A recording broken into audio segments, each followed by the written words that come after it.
Welcome to the Crackheads official podcast. Here is a story titled The Crackpot.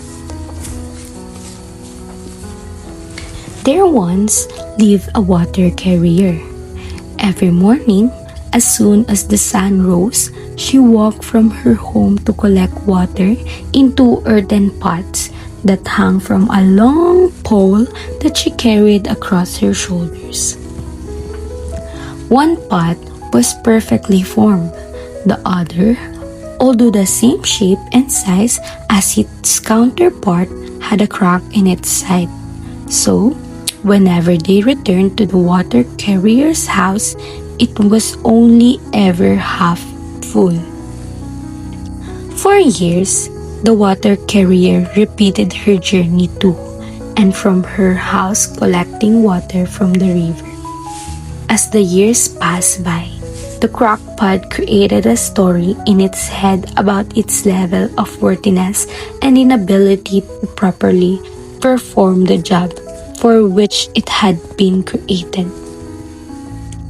Eventually, the pain and shame that it felt about its own perceived imperfections became too much for it to bear.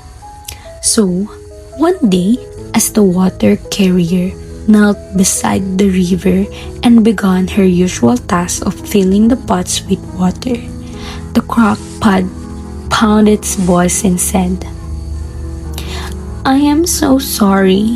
For years and years, I have watched you fill me with water, and I can only imagine what a fruitless task it must be for you. As we return to home, I am only ever half full. While in comparison, the other pot is perfect. Rarely does it lose a drop of water on our long walk back to our home. But me, I am far from perfect. This crack in my side, not only does it cause me so much hurt and shame, but it must also cause you to want to get rid of me. Surely, I am only making this long, arduous job that you do each day that much more difficult. I can understand if you are thinking of getting rid of me and replacing me with another perfectly formed pot." The water carriers listened to these words with both care and compassion. The crackpot's story of unworthiness and shame was not one that she recognized. For this was not what she thought of the pot. She knew about the crack, but did not see it as an imperfection or as something that made it less worthy than the other pot that hung from her shoulder. Gently, she turned to the pot and said, "On our return walk home, I want you to look up and to the side of you. For too long, it would seem you have been looking down, comparing yourself to others and not noticing how you and the crack that you have in your side has brought untold beauty into my life."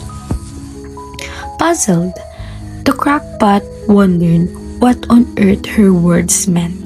She seemed to be suggesting that its story of lack, unworthiness, and shame was in some way faulty. As to how this could be, it could not comprehend. However, the crackpot trusted the water carrier. It occurred to it that in all the time that it had journeyed with her, she had never said a harsh word, never scorned or ridiculed it, but had always shown a sense of gratefulness and care when filling it with water. So, on the return journey, it heeded to the water carrier's word. It looked up and looked out in its form depressed state. It had not noticed that along the path that they traveled, there were a dazzling array of beauty, color, and life. The water carrier, in her wisdom, knowing of the crack in its pot side, had sprinkled seeds along the path. These seeds were duly watered every day as a result of the crack in the pot's side, and the pot that had been barren and devoid of life was now resplendent with an array of beauty wildflowers. Now, the crackpot understood. Now, the crackpot began to see itself in a new light. Now, it understood that indeed it had been telling itself a faulty story. Its experience of being a crackpot was going to change, then it would have to change the story that it was telling itself. The author and the storyteller, Geoff Mead, puts it like this.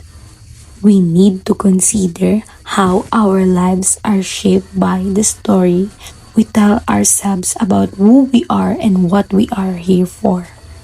Because knowing our stories is an essential prerequisite to claiming our personal authority and to making our unique and authentic contribution as leaders.